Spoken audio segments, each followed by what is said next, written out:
Mesdames, Messieurs, bonjour. Je suis ravi de m'exprimer aujourd'hui devant vous en qualité d'adjoint à l'international et à la francophonie de la maire de Paris, Anne Hidalgo. À Paris, nous sommes convaincus que l'action des villes et plus généralement des gouvernements locaux constitue un véritable levier dans la lutte contre le changement climatique à l'échelle mondiale. Ce qui se fait à l'échelon local ne cesse d'apporter des solutions face aux défis qui sont les nôtres. Force est de constater que la mise en commun des réponses à la crise sanitaire se traduit en cette période par un travail d'identification des bonnes pratiques autour des enjeux tels que la réouverture des établissements scolaires, les pratiques de désinfection de l'espace public ou la sortie de la crise. Dans cette perspective, l'action des gouvernements locaux se révèle fondamentale pour la constitution d'un nouveau multilatéralisme qui puisse garantir la mise en place d'actions effectives contre le changement climatique. Je pense au rôle remarquable des réseaux de villes, notamment aux travaux de CGLU en matière d'accompagnement des initiatives d'innovation locale et de collaboration internationale dans le plan climatique. En adoptant dès 2007 son premier plan climat, la ville de Paris a été pionnière en matière de lutte contre le réchauffement climatique. De nombreuses actions au niveau international témoignent de la profondeur de notre engagement en faveur de la planète. Je pense notamment à l'initiative du sommet des 1000 maires pour le climat, organisé en 2015 en parallèle de la COP21. Cet événement a été l'occasion pour les gouvernements locaux et les villes de s'engager à une réduction de 80% des émissions de carbone à l'horizon 2050. Le 11 décembre 2020, des responsables politiques, des représentants d'ONG, des dirigeants d'entreprises, des représentants d'organisations multilatérales, dont Mohamed Boudra, maire de Al Hoceima au Maroc et président de CGLU, et Emilia Seyss, que je ne présente plus, ont participé ici à l'hôtel de ville au forum Zéro Carbone organisé à l'initiative d'Anne Hidalgo pour célébrer les 5 ans des accords de Paris.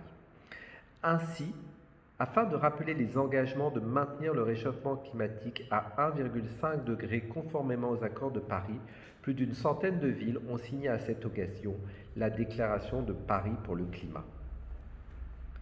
Ces actions témoignent de l'importance des villes dans la construction d'une expertise technique qui puisse nous doter des outils communs pour lutter contre le changement climatique.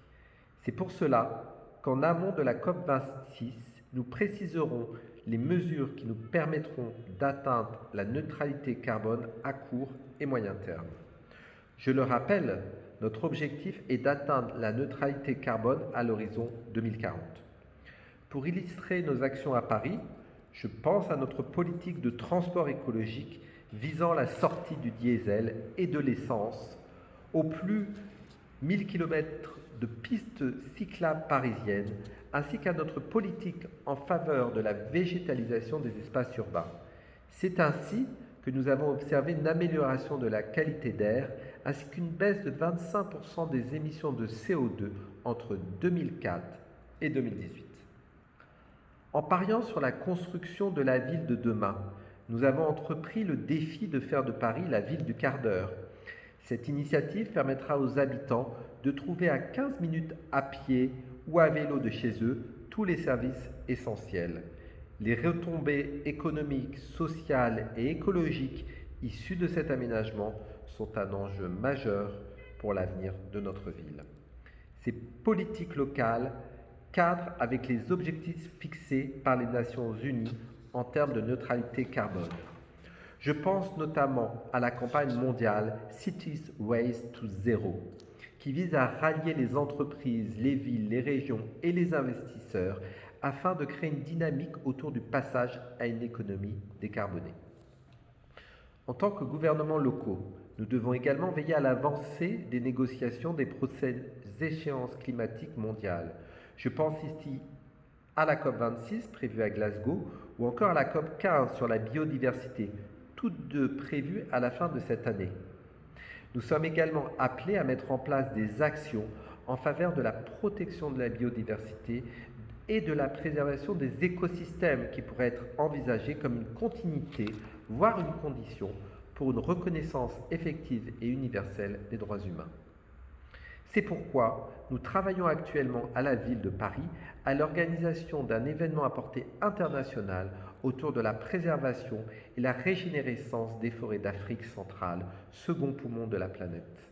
Je vous remercie de votre attention et j'aurai plaisir à vous retrouver pour de futurs échanges. Bonne journée.